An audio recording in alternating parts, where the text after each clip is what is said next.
fanovàna ifotony.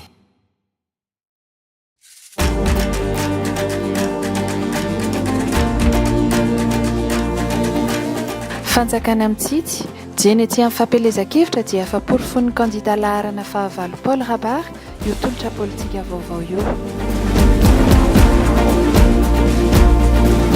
Tsy hipakany amin'ny vahoaka na oviana ny fampandrosoana raha tsy miafy ny ray aman-dreny mpitondra.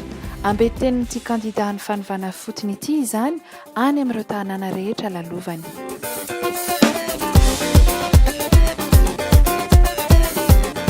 Tanàna hatrany amin'ny 4 no notetezany na tamin'ny moto na tamin'ny fiara nandritra ity Fampielezan-kevitra ity. Fitafana amin'ny vantana amin'ny mponina, fifanerasarana amin'izy ireo ahafantaran'ny olana ka hitondrany vahaolana miainga amin'ny hitany maso. Tsy hiova amin'izao fomba entiko manao Fampielezan-kevitra izao ny fomba hitantanako ny firenena hoy izy. Itoy ny fidinako ety aminareo ahafantarako ny marary anareo. Velorano valo no arosony ho an'ny vahoaka Malagasy maniry ny voatra. Velorano satria tsy programa nasa fotsiny fa tena ifamatorany amin'ny vahoaka mihitsy. Maro ny resy lahatra miavaka raha teo ity kandida ity. Tena resy lahatra aho satria mampanantena zavatra be izy ny amin'ny hoavinay mpampianatra. Tena resy lahatra aho tompo satria timo be zany le fanantenany nataony. Tena mahafinaritra anahy tompo satria anay mpampianatra frama satria zahay sa mpampianatra frama dia manantena satria izy 5e vague izy 6e vague koa rehefa avy eo. Tena hitako mampiavaka ny kandida Paul Rabary zany any Paul Rabary dia hoe fisonjovanana iray aman-dreniny mpianatra sahira satria zahay zao ny zananay agnisan'ny mba miezaky mianatry nefa zahay sy ampy ny fivelomanay hatafakatry ny zananay hatramin'ny farany any satria sika Malagasy tena fa tafiditra agnaty lavaka amin'izao ary noho sika tafiditra agnaty lavaka zay mila mivoaka agnaty lavaka ao. Dikan'izany manentana sika eto Fort Dauphin sika eran'ny Madagasikara hifidin'ny Paul Rabary teo hoavitra ny fiaina sika. Indrindra sika managnanaky zay mana diplôma, zay mana zay famperinasa, zay mpiasam-panjakana rehetra, aza miala numéro 8 sika eran'ny Madagasikara raha teo hoavitra amin'ny fiainana. Dio président Paul Rabary larana numéro 8 satria ny atontenenako hoe fidio izy satria izy ben kandida fa izy tena mahita mandeha tena izy zany tsy mirere hoe hiaitondra helicoptera sy nrehetrarehetra fa mandeha tongotra mihitsy izy mijery fotony hoe zao ny fahatranony zava-misy amin'ny toerana.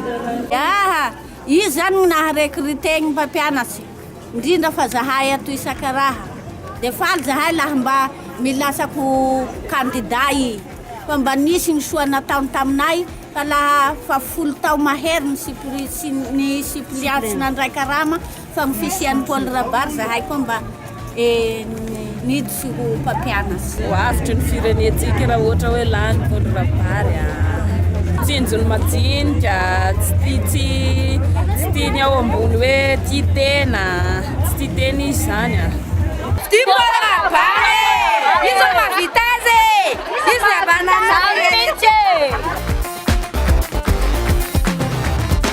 Efa hita taratra ny fiasan'ny fonizan'ny tantana ny departementan'ny fampianarana. Hotohizana ny fampidirana mpiasam-panjakana rehefa lany filoha izy. Paramedy 5,000 isan-taona no ampidiry no mpiasam-panjakana. Dokotera 1,000 isan-taona, mpampianatra frama 2 alina isan-taona ary ny tena goavana dia ny fampidirana anatin'ny fotoana fohy tanora manana baccalauréat 4 alina ho tsinjaraina isaky ny fokontany manerana ny nosy ikirakiran'ny teknôlôjia izay velorano fahavalo. Dokoterytsika mafiditra 1,000 isan-taona manao CSP CSP2 ary paramedy 10,000 isan-taona. Zay raha resaka recrutement ihany tsika dia apiditra tanora eo amin'ny 9 alina eo hiasa eo anivony fokontany. Misy fokontany 7,000 Israel eto Madagasikara dia roboreko roboalina zany zay dia 9 alina no apiditsika. So isan-taona fa amin'ny taona 2019 apiditra tanora 10 isaky ny fokontantsika ahafahana manainga ny fampandrosoana any fotony.